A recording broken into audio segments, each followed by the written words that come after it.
لله رب العالمين والصلاة والسلام على سيد الأنبياء والمرسلين أبي القاسم محمد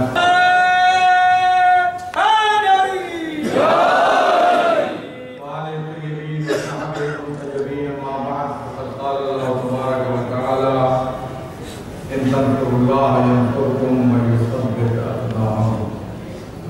عزیزان گرامی، جس مرحوم کی یاد میں ہم یہاں جمع ہوئے ہیں، ان کی روح کی شادمانی کے لیے سورہ فاتحہ اور سورہ اخلاص خاص توجہ خاص سے امام زمان صلی اللہ علیہ وسلم ہے اور مرحوم کی روح کی کشش ہے کہ مجھے مجلس پروگرام میں حاضر ہونے کا موقع ملا اور اس توسط سے آپ برادران ایمانی کا نصیب سے ملا.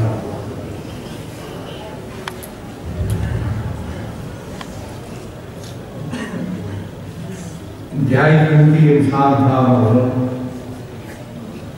اس کی کوششیں، کاوشیں، جدوجہد، اس نے جو زحمتیں اٹھائیں اپنی مشن کی خاطر اور عقیدہ حضرت کی خاطر، اور سب جانتے ہیں اس کے ان کوششوں سے، کاوشوں سے، جدوجہد سے، سنتھک جدوجہد سے ہم سب کو سبق حاصل کرنا چاہیے. اور میں یہ سمجھتا ہوں کہ مولا میر کا وفات جملہ جس نے حضرت نے متوجہ کیا کہ کوئی انسان باقیمت، باارزش اور باحیثیت کس چیز سے بنتا ہے، اسے اگر مقدمہ رکھنا چاہیے. قیمت اور بڑے مال وقت مطلوب ہوتے ہیں. انسان کی قیمت وہ عمل ہے جو اس کو زیبائی اور زینت عطا کرتا ہے. وہ عمل جو انسان انجام دیتا ہے اس کی اچھائی کا، خوبی کا، بہتری کا، اچھی شہرت کا، نیک نامی کا سبب وہی انسان کی قیمت ہے اور اسی سے انسان کی حیثیت، اس کی ارزش، اس کی قیمت کا اندازہ لگایا جا سکتا ہے. میں سمجھتا ہوں کہ قیمتی انسان تھا. اس کی کوششوں سے، کاوشوں سے ہمیں درس حاصل کرنا چاہیے. ہم سب اس کاروان کا حصہ ہیں جس کا وہ حصہ تھا. وہ کاروان جو ایک مقصد کی خاطر، ایک ہدف کی خاطر اس ملک میں جاری تھا اور اب بھی جاری ہے، اس کا وہ ایک فعال اور محنت کرنے والا اور کوشش کرنے والا حصہ تھا. ہم سب کو چاہیے کہ ہم اپنی سطح پر، اپنی حیثیت میں، اپنی توان کے مطابق اپنا حصہ اس میں ڈالیں تاکہ وہ مقاصد و وہ اہداف جن کے لیے یہ کاروان تشکیل پایا تھا اور آپ سب نے مل کر آپ کے بزرگوں نے، آپ نے اس میں شرکت کی تھی اور شرکت کا عہد کیا تھا، اس عہد پہ ہم پورے اتر سکیں. حالات بدلتے رہتے ہیں، تبدیل حالات ایسے بھی ہوں، یہ انسان جتنی مشکل میں ہو، جتنے اسے سامنا ہو رکاوٹوں کا، اسے اپنی توان کے مطابق، اپنی طاقت کے مطابق اس میں حصہ ڈالنا چاہیے اور حصہ دار بننا چاہیے. اور یہی میں سمجھتا ہوں کہ مرحوم شعیب جیسے بچوں کی حصہ داری کی اس کاروان کے اندر کہ آج بھی وہ کاروان اپنے اہداف کے حصول میں کامیابی سے ہمکنار ہے اور مزید کامیابیوں سے ہمکنار ہو رہا ہے. کوششیں تھی، کاوشیں تھی اس ملک کے اندر، اگرچہ ہمارے اہداف اور ہمارے مقاصد بہت اعلیٰ اور رفع ہے. اور کل ہم نے یہ تعارف کراتے ہوئے متحدہ مجلس عمل کا میں نے ایک جملہ کہا جس کو دوسرے افراد نے بھی پھر کوٹ کیا کہ متحدہ مجلس عمل اعلیٰ اور عرفہ مناسب کے لیے وجود میں آئے ہیں۔ دینی جماعتوں کا اتحاد ان کی تذکرہ نہیں کرنا چاہتا، البتہ اس کا ایک پہلو ہے کہ یہ انتخابی اتحاد ہے اور مل کر تمام دین 5 بڑی دینی جماعتیں انتخابی اتحاد میں حصہ لیں گی۔ ہمارا جو کاروان تھا، جو جدوجہد تھی، جو ملی ایک تحریک تھی، اس کا مقصد اور ہدف بہت اعلیٰ اور تھا۔ عالم اسلام میں امت مسلمہ کے اندر اپنا رول ادا کرنا، جتنا ہمارے بس میں ہے اور جتنا ہمارے زبان میں ہے۔ پاکستان میں رہتے ہوئے پاکستان کے رہنے والے شیعہ عالم اسلام کے مسائل میں اپنا رول ادا کریں گے، اپنا کردار ادا کریں گے۔ ہم نے کسی حد تک وہ رول اور کردار ادا کیا، اب بھی کردار ادا کر رہے ہیں اور ہمیں کرتے رہنا چاہیے، حالات کو مدنظر رکھتے ہوئے۔ امت مسلمہ کو جو مسائل درپیش ہوئے، ان مسائل میں پاکستان کے رہنے والے شیعہ نے، حیدر کرار نے اپنے ملی پلیٹ فارم کے تھرو اپنا ایک کردار اور رول ادا کیا۔ آپ جانتے ہیں کہ ہماری شناخت اس حد تک ہو چکی ہے کہ کل بھی جب مجلس عمل میں بیٹھ کے قدس کے اس ٹرمپ کے اعلان کی بات اور اس کے خلاف مذمت کی بات ہو رہی تھی، تو پھر بھی ان لوگوں کی توجہ ہماری طرف موجود تھی کہ قدس کے حوالے سے ہم ایک شناخت رکھتے ہیں اس ملک میں۔ تسلسل کے ساتھ قدس کے مسئلے کو یاد رکھنا اور ہر سال جمعۃ الوداع کے موقع پہ امام رحمۃ اللہ علیہ کی ہدایت کے مطابق اس کو دن کو منانا اور قدس کو یاد رکھنا اور اس کے لیے آواز بلند کرنا ہمارا شعار رہا ہے۔ اسی طرح کشمیر کے مسئلے میں بھی ہم نے ہمیشہ مثبت اور ٹھوس رول ادا کیا۔ کشمیر کے مسئلے کو عالمی سطح پر لے جانے کے لیے ہماری تجویز کی اس وقت کے حکمرانوں سے ملاقاتوں میں اس کو عوامی مسئلہ بنائے اور مسلم امت کے عوام تک کشمیر کے مسئلے کو پہنچنا چاہیے، حکمرانوں پر کافی نہیں۔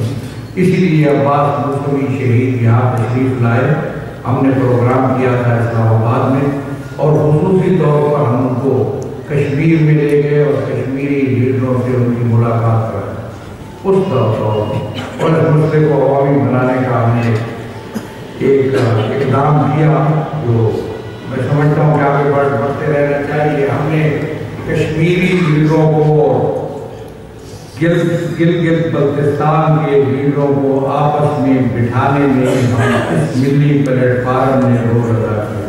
آپ جانتے ہو ایک تضاد موجود ہے، وہ کہتے ہیں کہ گلگت بلتستان کشمیر کا حصہ ہے، گلگت بلتستان کے لوگ نہیں مانتے۔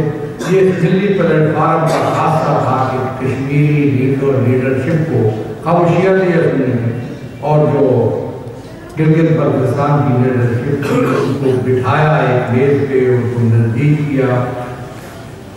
کشمیریوں کو ہم نے گلگت بلتستان کے وزٹ کرائے اور گلگت بلتستان کے لوگوں کو ہم نے کشمیر کے وزٹ کرائے۔ قریب لانے میں ہمارا رول بین الاقوامی مسائل میں، امت کو درپیش مسائل میں ہمارا رول اور کردار تھا۔ یہ جو مسئلہ شام تھا، اس کے شام کے مسئلے پہ ہم نے طے کیا تھا ملی یکجہتی کونسل کے اندر کہ ہم ثالثی کا کردار ادا کریں گے اور تمام سفارت خانوں میں وفد جائے گا، ہم ملاقات کریں گے اور ملاقات کر کے شام کے مسئلے کا حل سیاسی انداز میں، سماجی انداز میں اور ضوابط کی بنیاد پر حل نکالیں گے۔ اور اس کے لیے اقدامات ہوئے، لیکن حالات کے زیادہ خراب ہو گئے جس میں یہ کوشش آگے تسلسل کے ساتھ برقرار نہ رہ سکے۔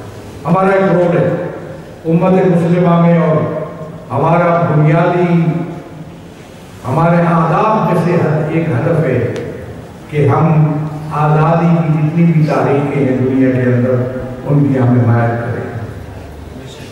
اور یہ سبق ہم نے حسین ابن علی سے سیکھا جب مولا نے کہا کہ اگر اگر تم کوئی عقیدہ رکھتے ہو، مسلمان ہو، کسی دین کو مانتے ہو، تو پورے زمین پر میرے بغیر کوئی نواز رسول موجود نہیں ہے، میرے خون میں ہاتھ مت کر دو۔ وَإِن لَمْ يَكُنْ لَكُمْ دِينٌ وَكُنْتُمْ لَا تَخَافُونَ الْآخِرَةَ، اگر تمہارا کوئی دین نہیں ہے اور آخرت کو نہیں مانتے ہو، خوف نہیں ہے آخرت کا، فَكُونُوا أَحْرَارًا فِي دُنْيَاكُمْ، تو اپنی دنیا کے اندر اپنی آزادی کا ثبوت پیش کرو، آزاد زندگی گزارنے کا ڈھنگ سیکھو، اس آزادی کے راستے سے چلو۔ آزادی ہم نے سید الشہداء سے سیکھی، اہم حبیب سے سیکھی ہے، اس لیے جتنی بھی آزادی کی تاریخیں ہیں ہماری اخلاقی اور سفارتی یا دوسرے انداز، سیاسی انداز میں اس کو حاصل نہیں اور آج بھی حاصل ہے۔ اس کے باوجود بھی کہ ہم مشکلات کا شکار ہمیں کیا گیا، میں وہ بھی عرض کرتا ہوں۔ اسی طرح پاکستان کے اندر بھی ہمارا رول رہا عادلانہ نظام کے قیام میں، ملک کے اندر ایک عادلانہ نظام، قرآن و سنت کے مطابق خالص عادلانہ نظام کی کوشش ہماری جدوجہد بڑی مدت سے جاری ہے اور اس راستے پہ ہم گامزن ہیں۔ میں مدت سے اعلان کرتا رہا ہوں، بتاتا رہا ہوں آپ کو کہ ہمارا منشور اس ملک کے اندر عدل علی کا قیام ہے، اور یہ میں دوسرے مکاتب فکر میں بھی کہتا ہوں، کیونکہ علی بن ابی طالب کو سب آخری خلیفہ راشد مانتے ہیں، اور نظام جب چلتا ہے تو آخری مرحلے پہ آ کر اپنے مرحلے کمال کو پہنچتا ہے۔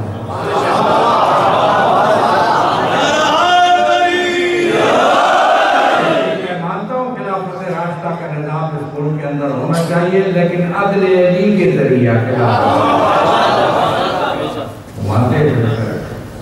لہذا ہم نے اس ملک کے اندر عادلانہ نظام، اور یہ جو کوششیں کاشیں ہیں امت کے مختلف فرقوں کو، مختلف مسالک کو ایک پلیٹ فارم پر جمع کرنا، یہ کوششیں اسی لیے ہیں کہ اس ملک کے اندر عادلانہ نظام کا قیام ہو، اس ملک کے اندر حکومت قانون قائم ہو، قانون کی حکمرانی ہو، آئین کی بالادستی ہو۔ اور آپ سن لیجیے امام خمینی کی جو خطبات ہے، امام خمینی نے اپنے خطبات میں ولایت فقیہ کا معنی بیان کیا تھا۔ ولایت قانون کی حکمرانی، ولایت فقیہ کا مطلب ہے قانون کی حکمرانی، اور میں چونکہ نمائندگی رکھتا ہوں ولایت فقیہ کی، اس لیے میری ذمہ داری بنتی ہے کہ یہاں قانون کی حکمرانی کے لیے، اور اس ملک کی ساخت و بات یہ ہے کہ یہاں مختلف فرقے ہیں، مختلف مسالک ہیں، سب کو ملا کر ہی آپ کوئی نظام اس ملک کے اندر قائم کر سکتے ہیں۔ اکیلے میں کوئی نظام قائم کرنا مشکل کیا ممکن نہیں۔